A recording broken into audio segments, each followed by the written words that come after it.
Civil സർവീസിൽ 57ാം rank നേടിയ ശ്രീജ ജയസിന് പറയാനുള്ളത് കഠിനാധ്വാനത്തിൻ്റെയും കഠിന പ്രയത്നത്തിൻ്റെയും കഥയാണ്.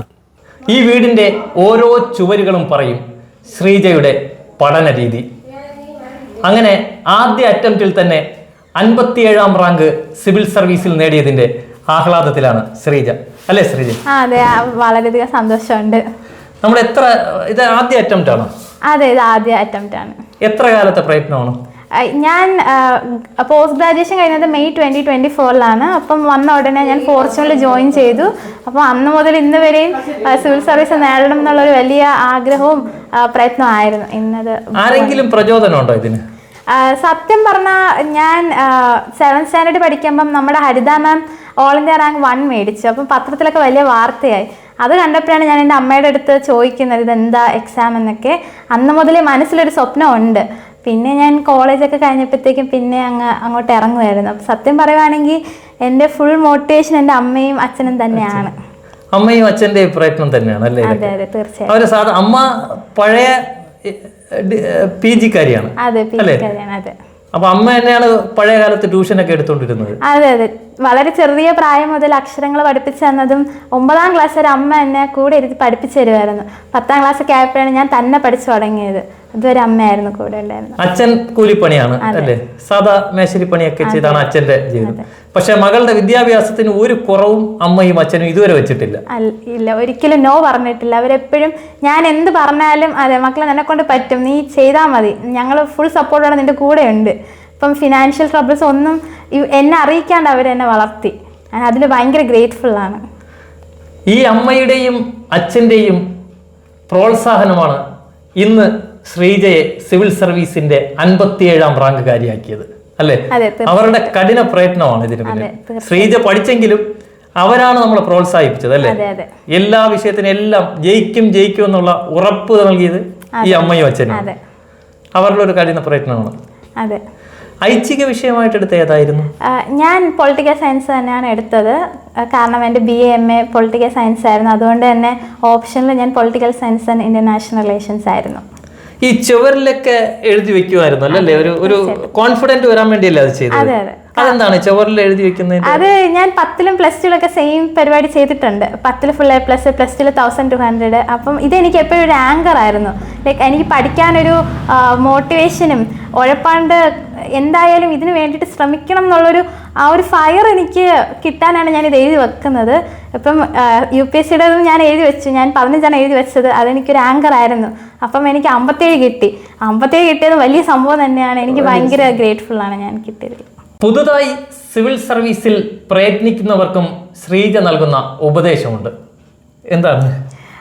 എനിക്ക് പറയാനുള്ളത്, ആഗ്രഹം ഉണ്ടെങ്കിൽ വർക്ക് ചെയ്യാൻ റെഡി ആണെങ്കിൽ എന്തുകൊണ്ടും ഇറങ്ങിത്തിരിക്കാൻ പറ്റുന്നൊരു കാര്യമാണ് സിവിൽ സർവീസസ് എക്സാമിനേഷൻ പ്രിപ്പറേഷൻ എന്ന് പറയുന്നത്. ഞാനും അതാണ് ചെയ്തത്. എനിക്ക് ആഗ്രഹം ഉണ്ടായിരുന്നു, ഞാൻ വർക്ക് ചെയ്യാനും ഞാൻ റെഡി ആയിരുന്നു, ഞാൻ ഇറങ്ങി തിരിച്ചു. അപ്പം ഇത് ഒത്തിരി സെറ്റ് ബാക്സ് വരും. ജയവും തോൽവിയും ഒക്കെ ഇതിൻ്റെ ഒരു പാർട്ടാണ്. അതുകൊണ്ട് തന്നെ റാങ്കിനേക്കാളും ഒക്കെ ഉപരി നമ്മൾ ഫോക്കസ് ചെയ്യേണ്ടത് നമുക്ക് പേഴ്സണാലിറ്റി ഡെവലപ്മെൻറ്റ് സ്കിൽസ് ഒക്കെ എന്തായാലും കിട്ടുന്ന ഒരു എക്സാമാണ്. ഒരു ലോങ് ജേർണി. പ്രിലിംസ് കുറച്ച് സ്കിൽ സെറ്റ് നമ്മൾ പരിശീലിപ്പിക്കും. മെയിൻസ് അതുപോലെ വേറെ ഇൻ്റർവ്യൂ കമ്മ്യൂണിക്കേഷൻ സ്കിൽസ് എല്ലാം ഒത്തിരി ഡെവലപ്പ് ചെയ്യുന്ന ഒരു ഇതാണ്. അതുകൊണ്ട് തന്നെ ഇതിൽ ഇപ്പം ഇറങ്ങിത്തിരിക്കുന്നത് കൊണ്ട് ഗുണം മാത്രമേ ഉള്ളൂ സത്യം പറഞ്ഞാൽ.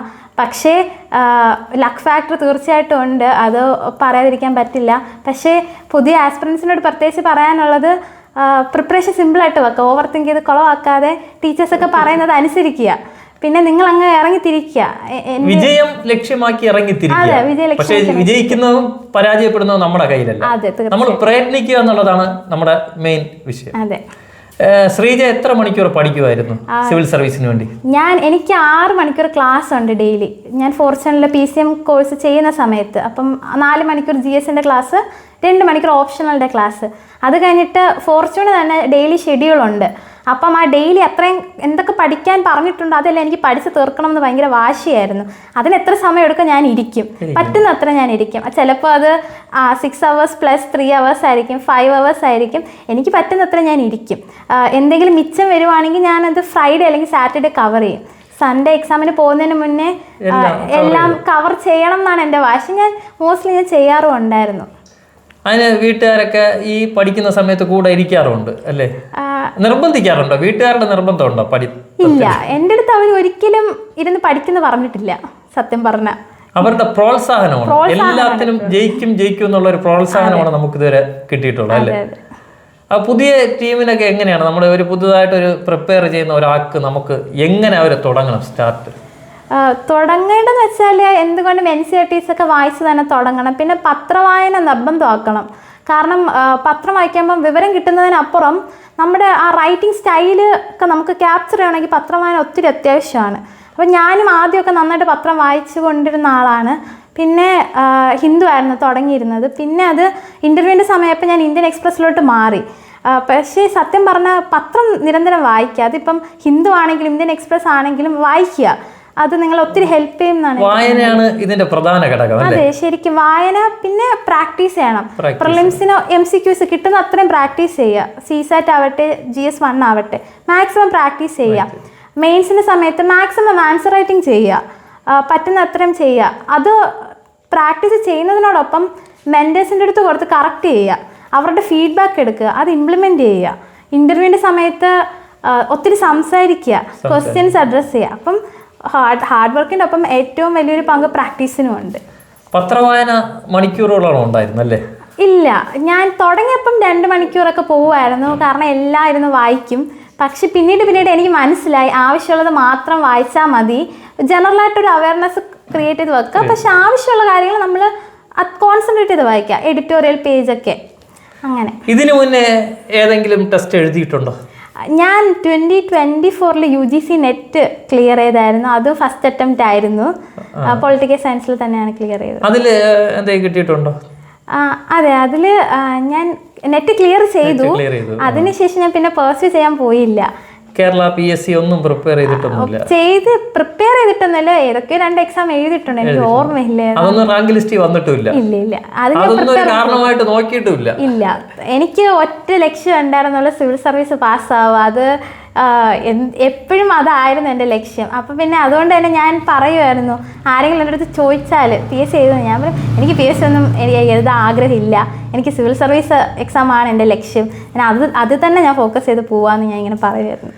PSCയിൽ 2 ടെസ്റ്റ് എഴുതി, 2ഉം പരാജയമാണെങ്കിലും സിവിൽ സർവീസ് എന്ന ഒറ്റ മോഹമാണ് ഇന്ന് ഈ 57ാം റാങ്കിലെത്തിച്ചത്. PSC നമ്മൾ മുഖവിലേക്ക് എടുക്കാതെ പോയതിന്റെ പേരിലാണ് ഇന്ന് സിവിൽ സർവീസിൽ എത്തിയത് അല്ലേ? അതെ, തീർച്ചയായിട്ടും. എനിക്ക് എടുക്കണമെന്ന് വലിയ ആഗ്രഹം ഇല്ലായിരുന്നു, സത്യം പറയുവാണെങ്കിൽ. ഇല്ലായിരുന്നു. അതെ. പഠനമൊക്കെ എങ്ങനെയാണ്? പഠനകാലം മുതലുള്ള അനുഭവങ്ങളൊക്കെ എങ്ങനെയാണ്? ഞാൻ ടിപ്പിക്കൽ പഠിപ്പി ബുജി ആ ഒരു കാറ്റഗറിയാണ് സത്യം പറഞ്ഞാൽ. എല്ലാത്തിനും ക്ലാസ് ഫസ്റ്റ് ആണല്ലേ? മിക്കവാറും ക്ലാസ് ഫസ്റ്റ് അടിക്കാറുണ്ട്. +1 +2 എനിക്ക് തോന്നുന്നു ക്ലാസ് ഫസ്റ്റ് ആയിരുന്നു. 10 വരെ എനിക്ക് തോന്നുന്നില്ല ഞാൻ ആയിരുന്നു എന്ന്. പക്ഷേ ഈ പഠിപ്പി കാറ്റഗറിയിൽ തന്നെയാണ് ഞാനും ഉണ്ടായിരുന്നത്. പക്ഷെ അത് എനിക്ക് ഭയങ്കര ഇഷ്ടമായിരുന്നു സത്യം പറഞ്ഞ. ഇങ്ങനെ ബുക്കൊക്കെ വെച്ചോണ്ടിരിക്കുക, വായിക്കുക, പഠിക്കുക.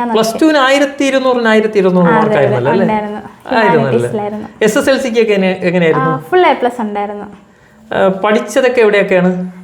ഞാൻ 6th വരെ little floor convent school Vellayani. അത് കഴിഞ്ഞ് 7th to 10th ഞാൻ new higher secondary school Nellimoodu. +1 and +2 saint Mary's HSS Pattom. Special tuition ഒക്കെ ഉണ്ടോ എല്ലാ വിഷയങ്ങൾക്ക്? ഇല്ല, ഞാൻ ട്യൂഷനൊന്നും എനിക്ക് വലിയ താല്പര്യമില്ലാത്ത ആളാണ്. ഇടയ്ക്കിടയ്ക്ക് 2 മാസമൊക്കെ എവിടെയെങ്കിലുമൊക്കെ പോകും, പിന്നെ ഞാൻ വെച്ച് മതിയാക്കും. അങ്ങനെയായിരുന്നു. പഠനകാലത്ത് ട്യൂഷൻ ഇല്ലാതെ സ്വന്തം പ്രയത്നത്തിൽ വിജയം നേടിയ വ്യക്തിയാണ്. 1200-ന് 1200 മാർക്ക് +2-ന്. SSLCക്ക് ഫുൾ A+. അങ്ങനെ ജീവിതത്തിൽ ഒരുപാട് പ്ലസ്സുകൾ നേടി ഇന്ന് വിജയത്തിലെത്തിയ ഒരു വ്യക്തിയാണ്. ഏതിലാണ് സെലക്ട് ചെയ്യാൻ ഉദ്ദേശിക്കുന്നത് സിവിൽ സർവീസ്? എൻ്റെ first preference Indian foreign service ആണ്. Foreign service. അതെന്താണ് അങ്ങനെ ഒരു മോഹം വരാൻ കാരണം? എനിക്ക് ആദ്യം IAS ആയിരുന്നു. പിന്നെ ഞാൻ BA MA പൊളിറ്റിക്കൽ സയൻസ് ആണ് പഠിച്ചത്. അപ്പം ഇന്റർനാഷണൽ റിലേഷൻസ് ഒരു വലിയ പാർട്ടാണ്. അപ്പം അത് പഠിക്കുമ്പോഴാണ് ഫോറിൻ പോളിസിനെ കുറിച്ചും ഡിപ്ലോമസിനെയൊക്കെ കുറിച്ച് അറിയുമ്പോൾ എനിക്ക് കൂടുതൽ അറിയണമെന്നൊരു ക്യൂരിയോസിറ്റി, ഫാസിനേഷനൊക്കെ വന്നു. പിന്നെ ഞാൻ PSIR ഓപ്ഷനിലും കൂടെ പഠിച്ചപ്പം അത് കുറച്ചുകൂടി സ്ട്രോങ് ആയി. അപ്പം അങ്ങനെയാണ് ഞാൻ ഫോറിൻ സർവീസിലെത്തുന്നത്. ഒരു കാര്യം കൂടി, ഞാൻ 2021 ഞാൻ കോളേജിലായിരിക്കുമ്പോൾ എനിക്കൊരു ഡയറി ഉണ്ടായിരുന്നു. അതിൽ ഞാനിങ്ങനെ എഴുതി വെച്ചിട്ടുണ്ട് ശ്രീജ JS IFS എന്ന്. ഒരു ഡയറി ഇപ്പം എൻ്റെ കയ്യിലില്ല. പക്ഷേ ഞാനിത് റീസെന്റ് ആണ് ഈ ഫോട്ടോ IFS എന്ന് പറഞ്ഞ് എഴുതി വെച്ചിട്ടുണ്ട്. അപ്പോഴാണ് ഞാൻ ആലോചിച്ചത് ഇത് കുറെ നാളത്തെ സ്വപ്നം തന്നെയാണ്. ഇപ്പം ഇത് PG ലാസ്റ്റ് ഇയറിൽ തുടങ്ങിയതൊന്നല്ല, ഇത് നേരത്തെ ഇത് മനസ്സിലുണ്ടായിരുന്നല്ലേ. അങ്ങനെ അമ്മയോ അച്ഛനോ പറഞ്ഞുള്ള മോഹമൊന്നും അല്ലല്ലോ? ഇല്ല, തീർച്ചയായിട്ടും അല്ല. അവരെന്റെ അടുത്തൊന്നും അങ്ങനെ പ്രത്യേകം പറയാറൊന്നുമില്ല. ഇങ്ങനെ ഈ വഴിയിൽ പോയാൽ അത് അവിടെ എത്തിച്ചേരാൻ പറ്റും, അങ്ങനെ ഒരു ഡയറക്ഷൻ മാത്രമേ എൻ്റെ അമ്മ തന്നിട്ടുള്ളൂ. ബാക്കി +1 +2 സ്കൂൾ ചൂസ് ചെയ്തതാണെങ്കിലും MCC ചൂസ് ചെയ്തതാണെങ്കിലും കോഴ്സ് ചൂസ് ചെയ്തതാണെങ്കിലും ഇപ്പം ഈ സിവിൽ സർവീസിൻ്റെ ഇത് ചൂസ് ചെയ്തതാണെങ്കിലും എല്ലാം എൻ്റെ തന്നെ ഇഷ്ടമായിരുന്നു. അമ്മ ഏതുവരെ പഠിച്ചു? അമ്മ MA ഹിസ്റ്ററിയാണ്. പഴയ MA ഹിസ്റ്ററിയാണ്. അതെ. ജോലിക്കൊന്നും പ്രയത്നിച്ചൊന്നുമില്ല? അമ്മയ്ക്ക് ജോലി ഒരെണ്ണം മെമോ ഒക്കെ വന്നായിരുന്നു, പക്ഷെ എന്തോ കാരണങ്ങൾ കൊണ്ട് അത് കിട്ടിയില്ല. അതിനുശേഷം അതിനുശേഷം ഞാൻ ജനിച്ചു. അപ്പോഴത്തേക്കും അമ്മയ്ക്ക് പിന്നെ എന്നെ എൻ്റെ ബ്രദറിനെയും പഠിപ്പിച്ച് നല്ല നിലയിൽ എത്തിക്കുകയായിരുന്നു അമ്മയുടെ വാശിയും ആഗ്രഹവും. അപ്പം ഫുള്ള് അമ്മ ഞങ്ങളുടെ കൂടെ ആയിരുന്നു. ബ്രദർ ഏതിന് പഠിക്കുന്നു? എൻ്റെ ബ്രദർ ലയോള കോളേജിൽ BSc physics first year student. Brother പിന്നെ സിവിൽ സർവീസിലേക്ക് തിരിയാൻ സാധ്യതയുണ്ടോ? അതെനിക്കറിയില്ല. അറിയില്ല. എന്തായാലും ഈ കുടുംബത്തിൻ്റെ വലിയൊരു ആഗ്രഹമാണ് ഇന്ന് സാധിച്ചത് നമ്മുടെ ശ്രീജയിലൂടെ, അല്ലേ? ശ്രീജ, ഇനിയിപ്പോൾ അടുത്ത് നമ്മുടെ പൊതുജനങ്ങളോട് എന്തെങ്കിലും പറയാനുണ്ടോ അഭിപ്രായം? പൊതുജനങ്ങളോട് ഈ സാധാരണ ഈ IFS ഒക്കെ കിട്ടുമ്പോഴേ നമുക്ക് ഓട്ടോമാറ്റിക്കലി അഹങ്കാരം കൂടും, അല്ലേ? അപ്പോൾ അത്തരത്തിൽ എന്തെങ്കിലും നമുക്ക് പബ്ലിക്കിന് എന്തെങ്കിലും ഗുണം ചെയ്യുന്ന എന്തെങ്കിലും കാര്യങ്ങൾ ചെയ്യാൻ ആഗ്രഹമുണ്ടോ? അങ്ങനെ എന്തെങ്കിലും അഭിപ്രായം വല്ലതും ഉണ്ടോ? സത്യം പറയുവാണെങ്കിൽ ഇന്ത്യൻ ഫോറിൻ സർവീസ് എന്നെ സംബന്ധിച്ചിടത്തോളം രാജ്യത്തിലെ എല്ലാ ജനതകൾക്കും വേണ്ടിയിട്ടുള്ളൊരു സേവനമാണ്. നമ്മുടെ രാജ്യത്തിന് പുറത്ത് ഇൻ്റർനാഷണൽ പ്ലാറ്റ്ഫോംസിലും വേറെ കൺട്രീസിലൊക്കെ റെപ്രസെൻറ്റ് ചെയ്യുക, നമ്മുടെ ഡയസ്പോറയുടെ കാര്യങ്ങളൊക്കെ നോക്കുകയാണ് ഇന്ത്യൻ ഫോറിൻ സർവീസ് ഓഫീസറുടെ ചുമതലകളിൽ ഒരു പങ്കുള്ളത്. അപ്പം അതുകൊണ്ട് തന്നെ ആ ഒരു രീതിയിൽ എനിക്ക് എൻ്റെ നാടിന് വേണ്ടിയിട്ട് കോൺട്രിബ്യൂട്ട് ചെയ്യാൻ പറ്റും ഞാൻ ഉറച്ചു വിശ്വസിക്കുന്നു. ഒരു സേവന ലക്ഷ്യം കൂടിയുണ്ട് ശ്രീജയുടെ ഈ IFS മോഹത്തിന്, അല്ലേ? നാട്ടിന് ഒരുപാട് കാര്യങ്ങൾ ചെയ്യാൻ സാധിക്കുമെന്നുള്ളത് കൊണ്ടാണ് ഈ IFS എന്നെ സെലക്ട് ചെയ്തിട്ടുള്ളൂ, അങ്ങനെയല്ലേ? എൻ്റെ തീർച്ചയായിട്ടും. Okay, thank you. എല്ലാവിധ ഭാവങ്ങളും.